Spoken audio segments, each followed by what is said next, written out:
Hello and welcome to today's video. This time we'll be looking back over my collection of early paperback fanzines. So sit back, relax, and let's get to it.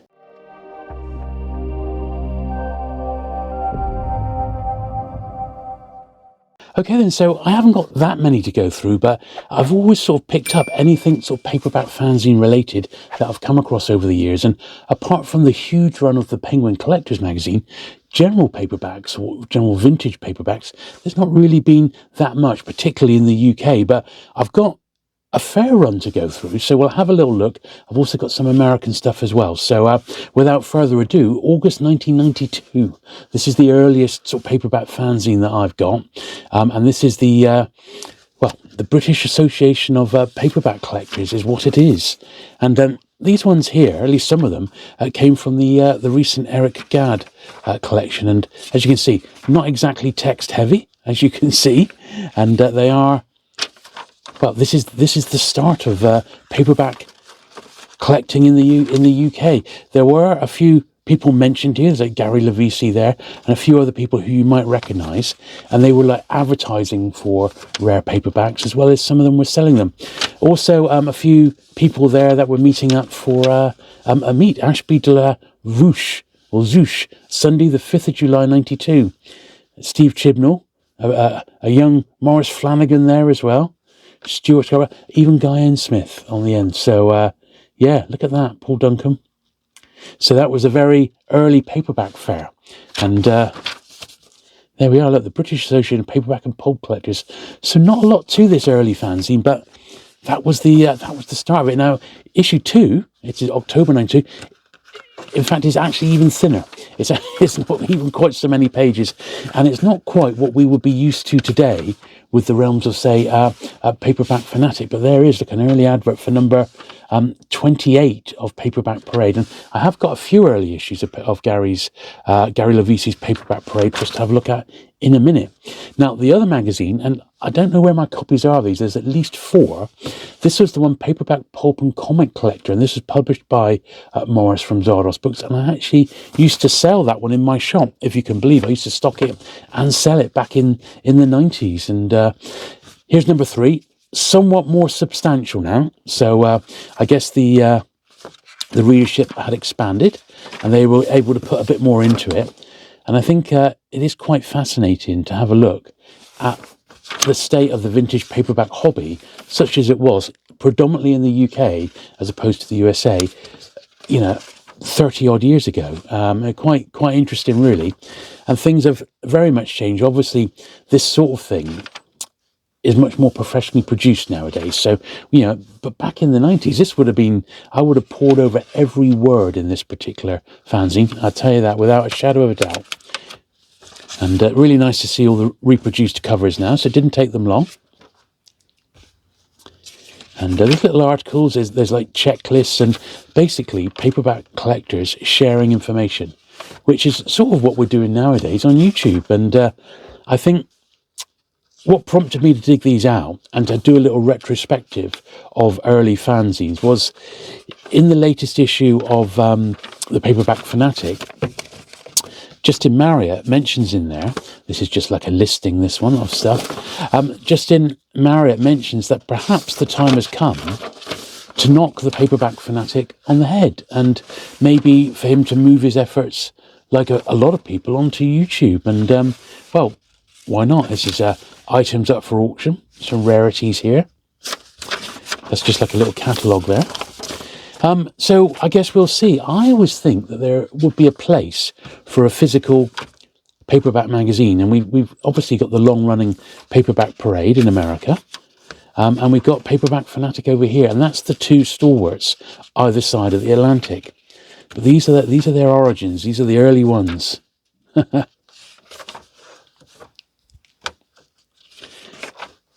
there's some good stuff in here. There really is, and I like the way that they cover recent, like at the time, press coverage on collecting as well. New members who have come in, so the membership was expanding.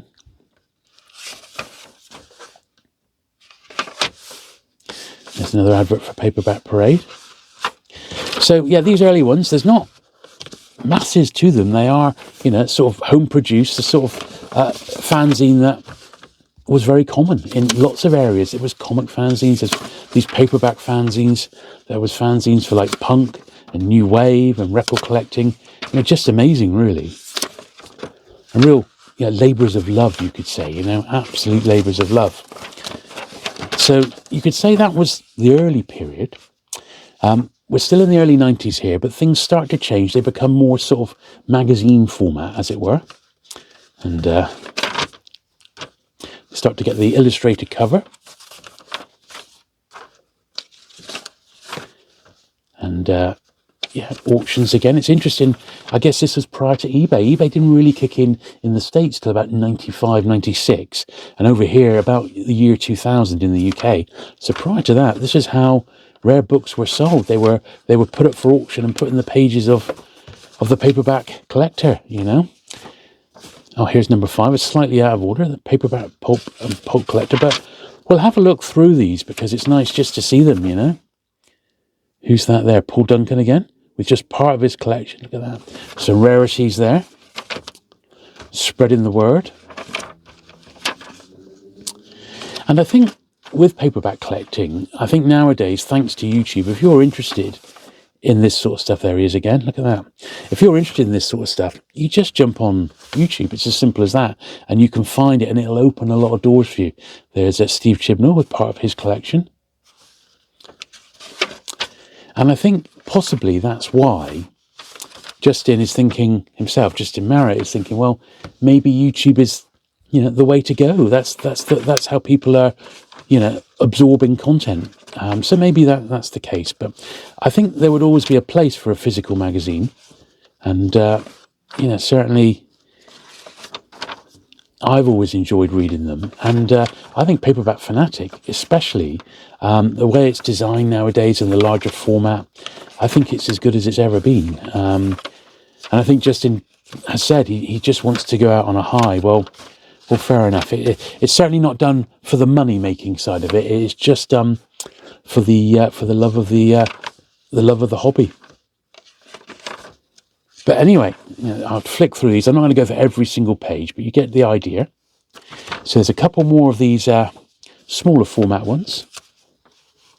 And you can see this is improving every issue we go by. It's very nice, isn't it? A cell sheet there for Pan.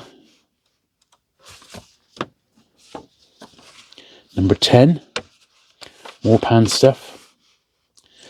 Quite a bit on Sam Peff in this one. The great Pan and other publishers, but predominantly Pan artists. That's what he's most famous for, I suppose, nowadays. And the last one in this sort of A5 format, number 11 here. Yeah, so these have come out over the period of a few years. All good stuff. I think I may have spotted a picture there. There was one of Gary, but not in that one. So they then go to A format size, so it's still called the collector's item, and it's the newsletter of the British Association of Paperback Collectors, but it's A4 now, and this is February 1995, so exactly 30 years ago. We actually need a bit of room. Let me pull out a touch. There we are. We should just be able to fit these in now. So basically, it's more of the same. It's definitely a better typeset. You can see it's been done on a computer now. And I think the larger format sort of suits this particular magazine. Yeah, early days of trying to put together a Lionel Fanthorpe checklist. And we will see more of that in a minute. This is quite interesting. So this is Simon Marsh Devine's ABC British cover art. And I remember getting one of his catalogues back in the 90s. And my friend Tim, who's a big, who runs the Pan Collectors website, ticket.net, he tried to track Simon down, but I don't believe he may have got hold of him, but Simon, I don't believe, has got any artwork anymore. But here's a bit more on the history of the artists and differences. It's funny how it became very Pan heavy, isn't it? The magazine. There's another one of Maurice's books, paperbacks, pulps and comic collector, and the great book on the early years of British paperback history, by Steve Holland, The Mushroom Jungle, the post-war era when there was many paperbacks publishers springing up. That was it. And then we've got a new one. Look, it's PBO, and it's a relaunch, basically. And if you have a little look here, this issue is a new editor, a new title, and hopefully some new blood. And it mentions the Association of Paperback Collectors, AGM. And the committee consisted of Steve Chibnall, who was the chairman, Roland Gigg, Ray Steptoe, membership secretary, and Steve Holland, newsletter editor. So this is Steve's work now. Steve is obviously the publisher of Bear Alley Books, and some of his early work from 30 years ago is in these very pages here.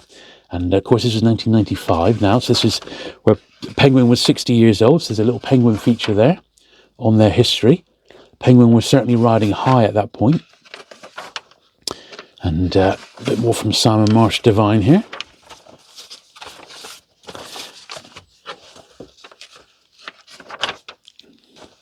A bit of Peter Haining, the very prolific Peter Haining. So this is much more of it's a proper old magazine, isn't it, this? Look at this, 36 pages there or thereabouts by the look of it. Absolutely fantastic. And on we go. There was one odd, that was the collector's item number 14, just like a one-off sheet on that one. This is PBO numbers 2 and 3. This is like a double issue, slightly smaller than A5, 64 or 66 pages, in fact. So we'll just flick through because there's an awful lot to see. And I'd say that these have probably got some really good stuff in to go back and read. So, as I said, a lot of these are only recently acquired from the Eric Gadd collection, and these were in his collection, a lot of these. So I haven't had a chance to go back and read these yet, but they're certainly on the hit list now. And it may be that Steve might want to perhaps put together a best of paperback original as a one-shot. That would be quite cool, wouldn't it? Here's issue 4. Just a suggestion, Steve, if you're watching. And we'll see the early work that Steve did towards his Badger Beyond the Void book in a minute, actually. Yeah, great stuff. That was number 4. Number 5. This has got some of the New English Library stuff being featured. We love those. But I don't know. I mean, these couldn't have had massive print runs, I wouldn't have thought. Maybe a few hundred copies. So copies, issues nowadays are probably quite hard to find. I'm not saying they're collectible or anything, but I am saying, they're probably a really good read if you're a vintage paperback collector. And I've certainly got these to go through myself. That's interesting. The 2 Survivors books, they're brilliant. Very, very enjoyable. Stuff on digital. There's all sorts in here, isn't there? It really is. Lots of Lionel Fanthorpe. He was, let's be honest, a bit of a hero. Now, this is the original issue 6 and 7, which was the Badger Books special. So this was Steve's, first attempt, really, I think, of really trying to pull a lot of Badger information together into the one place. In fact, I believe this is actually, this is the general issue for issue 6 and 7. And then we've got Steve's actual original Badger tracks, which is, you can see, it's a real sizable piece.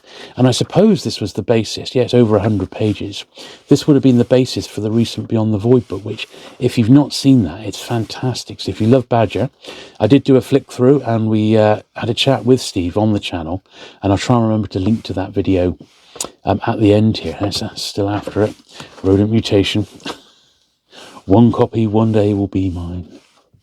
But as you can see, this is great. I said, Badger had a bit of a complicated history, and it sort of took someone, I love this stuff. It took someone like Steve to sort of put all the information together. No small feat. No small feat indeed. But there we are, the checklist there, early John Spencer stuff. Yeah. So if you're a Badger collector, that's a real must-have, that one. But as I said, the information that has been beautifully updated in Beyond the Void. Number 8, the movie tie-in issue. Look at this. I love a movie tie-in, particularly 60s and 70s movies. They're my sort of favourites with movie tie-ins. Terry Harknett, the Edge author. Yes, do love a movie tie-in. But these are great, as you can see. Yeah, loads of it. Sam Peffer getting headlined again. Certainly was a popular artist, wasn't he? Yeah, some good stuff in here. Then we've got number 9, and this is the last issue of this I've got. So whether it went beyond that, I don't know. Answers down below, please. Sam Peffer's autobiography as well was mentioned. So I don't think Sam ever did do a full autobiography, not to my knowledge. But here's a pretty good look at his work. So that'll be fairly interesting, I'm sure.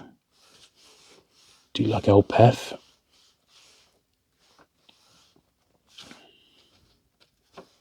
So what happened after this? I don't know. I would like to know, was this the final issue? Number 9?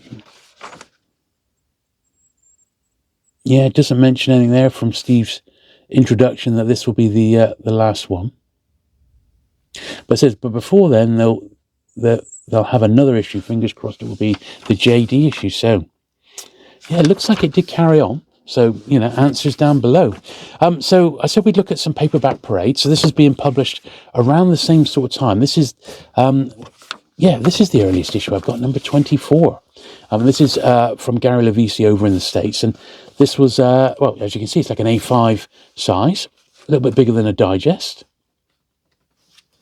But this was the era when things were typeset. They weren't, you know, they were typed up. They weren't done by, there's Tom Lesser. They weren't done by computer. Look at that, A Visit with Dennis McLaughlin by Tom Lesser. I bet that's great.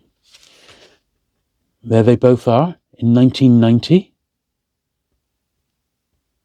I met Tom just recently for the first time last year at the London Paperback Show. Now, Paperback Parade is still going. The latest issue has just been published.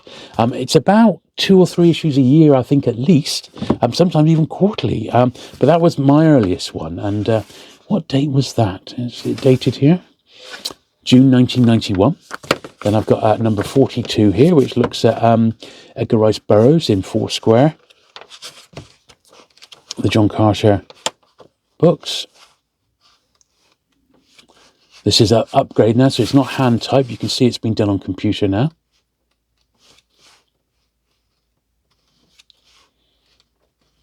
And obviously I've got lots of the more recent issues, but you would have seen those on the channel. But I don't think I've ever shown these early ones, or at least not for a long time. So very, very nice colour cover there.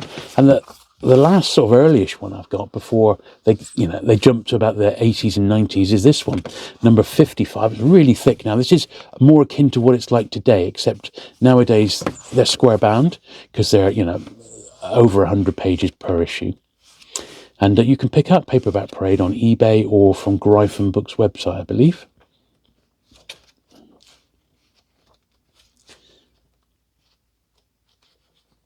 And really no area of paperback collecting has not been covered by Paperback Parade. Every author, every publisher, every cover artist. It really is quite the comprehensive magazine. Now, back to the UK, and I mentioned Justin Marriott and Paperback Fanatic, which I've covered on the channel many times. I believe this was actually the first time that Justin started writing and compiling paperback-related stuff. This is the first issue of Pulp Mania, the Journal of Cult Paperbacks, and this particular one was from 2006, a hot cherry. So whether so Justin was editor-in-chief, and but the publisher was Mark Berry, and well, there we are. That's a little mix of stuff. So whether this was just something that Justin came in to be editor on, I don't know, or whether this was his very first publication. But I think Justin's been doing this sort of stuff for over 20 years. But it was just something I've never shown on the channel because basically Justin gave me a copy. He said, "Oh, have you got that?" I said, "No," but I do remember vaguely getting it at the time, and I don't know what happened to my copy, but worth flicking through because this is like a template for what Paperback Fanatic is today. Great with all the biker books and the sadly recently departed Marianne Faithfull. As I film this, she died literally this week. But the Girl on a Motorcycle was a late 60s New English Library classic, and quite a rarity. Quite a rarity. I remember this, yeah, because I bought it for the Gore article, I seem to recall. Yeah, I definitely had this one at the time. And yeah, those are those great ones. The Francis Ford Phillips covers on that series. Lovely. Then we got a little interview with Guy and Smith, who was, of course, still around at the time, with his great releases. Once again, also a lot of them done by New English Library, of course. And there he is, having a good laugh and time. Look at the Mayflower Book of Black Magic Stories, Michael Perry. He was a great editor, did all sorts of stuff. Once again, Justin knew him very well, I believe. He's sadly missed. Yeah, what a great little magazine this one is. I've got no idea if they did any more. No idea at all. I've not looked online. There's a thing on James Herbert now. A bit on The Rats and the Fog. 2 great books. But there we are. Just say, look, next issue. Skinheads, Slaves and Spaghetti Westerns. Brilliant. Well, look, there we go. It was a double cover as well. So that is my little look at what I would say early fanzine stuff from, well, 20 to 30 years ago. And I think they're a little slice of nostalgia. They're not obviously as polished as what you might find today, but they are at the same time a bit of a sort of vintage paperback history, and it needs to be sort of recorded, this sort of stuff, because else they may just fade away, and we don't want that to be happening. Anyway, I hope you enjoyed that little tour of these fanzines. If you have, do please give the video a thumbs up. If you've not already, do please hit the subscribe button for regular vintage paperback content. And I shall look forward to seeing you again very soon with another video. Bye.